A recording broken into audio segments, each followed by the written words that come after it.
Москвадан Казакстанга 5 пересадка үйүңүздөрдөн барып алып кетебиз. Кирди чыкты кылабыз жана жолдо документтериңиздерге да жардам беребиз. Машинабыз таза жана ыңгайлуу. Сиздерди жолдо чарчатпай, аман эсен алып барып келет. Сиздердин кызматыңыздарда өз иши мыкты билген тажрыйбалуу Эрнис. Андыктан төмөнкү номерлерге чалыңыздар, жазыңыздар. 89 296 544 564 89 250 17 16 16. Биз ар дайым сиздердин кызматыңыздарда 24 саат бою байланыштабыз. Андыктан төмөнкү номерлерге чалыңыздар, жазыңыздар.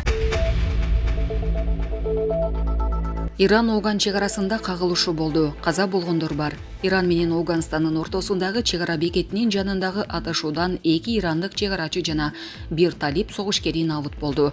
Бул тууралуу Reuters жазды. Андан сырткары бир нече киши жаракат алды. Бул окуянын эмнеден улам чыкканы азырынча белгисиз. Бирок бул эки өлкөнүн ортосундагы суу укугу боюнча маселеге байланыштуу болушу мүмкүн. Иран талиптердин жетекчилеген Хелманд дарыясынан Ирандын кургакчыл чыгыш аймактарына суунун агымын чектөө менен 1973 жылы түзүлгөн келишимди бузду деп айыптады. Талиптер муну четке кагышты. Булак Назар Ньюс KG. Душмандын алгачкы соккусун тосушат. Президент чегарачыларды куттуктады. Садыр Жапаров бүгүн 28 майда чегарачыларды кесиптик майрамы менен куттуктады. Бул тууралуу президенттин маалымат кызматы кабарлады. Өлкө башчы белгилегендей, чегара коопсуздугун камсыздоо, өлкөнүн аймактык бүтүндүгү менен көз карандысыздыгын сактоо тутумунда өзгөчө роль ойнойт. Бүгүнкү күндө Кыргызстандын улуттук кызыкчылыктарын коргоого багытталган мамлекеттик башкаруунун толук кандуу тармагы болуп саналат. Бул татаал механизмде алдыңкы орунду чегара кызматы, анын инфратүзүмү, техникалык каражаттары, курал-жарактары жана негизги бөлүгү өздүк курам ээлейт. Кайсы мезгил болбосун, өлкө тынчтыгын бузуп, душман бастырып киргенде чегарачылар алгачкы соккуну тосушат. Өткөн кылымдагы улуу ата мекендик согуштун башталышында болобу, же Кыргызстан эгемендүүлүк алгандан берки бир канча жолку оор кагылышууларда болобу, чегарачылардын каармандыгы, эрдиги буга далил деген Жапаров. Өлкө башы чегарачылардан мекенчилик сезимди, жогорку жоопкерчиликти, кесиптик чеберчиликти дайыма жогорулатып туруу, диний тарбия жана моралдык, психологиялык көчүрмөндүүлүк талап кылынарын айткан. Бул жаатта шарттар жакшыраарына убада берген. Мамлекет мындан арыда чегара кызматынын аброюн көтөрүүгө, бул кызматтын сапатын жогорулатууга, мамлекеттин чегин ишенимдүү коргоого, кызмат өтөө шарттарын жакшыртууга, чегарачылардын социалдык жактан камсыз болушуна кам көрүүнү улантат, деди Жапаров. Президент чегара кызматкерлерине жана ардагерлерине чыңден соолук, кажыбас кайрат жана албан ийгиликтерди каалаган. Булак Спутник KG. Мурманск шаарынын экс-мэри Станислав Кондратьев Москвада Кыргызстандын жасалма айдоочулук күбөлүгү жана паспорту менен кармалды. Ал курал ташыган деп шектелип жатканын Шот Телеграм каналы билдирди.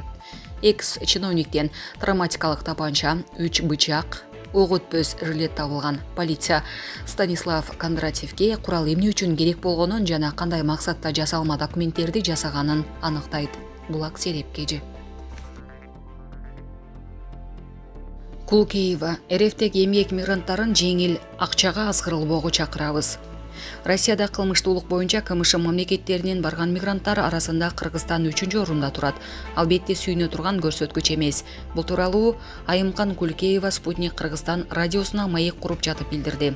Анын айтымында кылмышкерлердин көбү баңгизаттарды ташып кармалгандар. Россия Федерациясындагы эмгек мигранттарынын ичиндеги кылмыштуулук боюнча сөз болгондо, КМШ мамлекеттеринин алкагынан алып карасак, кыргызстандыктар 3-чү орунга келип жетти. Алдыда биздикилерден да кылмыштуулукка кириптер болгон эки өлкө бар. Бул сыймыктана турган же кубана турган иш эмес. Биз кыргызстандык эмгек мигранттарынын бул багытта санын кыскартуу боюнча түрдүү иш-чараларды уюштуруп келебиз. Түшүндүрүү иштерин жүргүзөбүз, маалымат менен камсыз кылууга аракет кылабыз, буклеттерди чыгарып таркатабыз. Кыргызстандыктардын арасында кылмыш дүйнөсүнө аралашкандардын көбүн интернет аркылуу көп суммадагы каражат убадалап, ишке чакыргандарга азгырылгандар түзөт. Алар курьерлик кызмат деп ойлоп, жеңил эле нерсени кыска эле аралыкка жеткирип, заматта акчага ээ болууну каалашат. Мындай сунуштар тилекке каршы көп учурда баңгизаттарды ташуу болуп чыгат. Россиянын күч органдары видео, аудио далилдер болуп, жанынан баңгизат табылып, кылмыштын бардык аракеттерине такталгандан соң гана кармадык деп айтышат. Биз барып сураштырганда чынында эле ошондой болуп чыгат. Өзүбүздүн жарандары менен сүйлөшсөк, ал ишти досу, классташы, айылдашы жана башка таанышы аркылуу тапканын айтышат. Мындан сырткары кылмыштын башка түрлөрү да кыргыз эмгек мигранттарынын арасында катталып турат, деди Кулекеева. Ал чет мамлекетке эмгек миграциясына чыгып жатканда ошол жердин тиешелүү мыйзамдары менен таанышып, оңой акчага азгырылбого керектигин кошумчалады. Булак Спутник KG. Президенттин командасы Мурас футбол боюнча достук турниринин коло байге ээси болду. Администрация кызматкерлери укук коргоо органдарынын өкүлдөрүнөн турган коопсуздук командасын 7-3 эсебинде утуп алды. Эскерте кетсек, Бишкекте 27-28 май күндөрү президент Садыр Жапаровдун катышуусунда салтка айланган Мурас достук турнири өтүүдө. Булак Супер KG.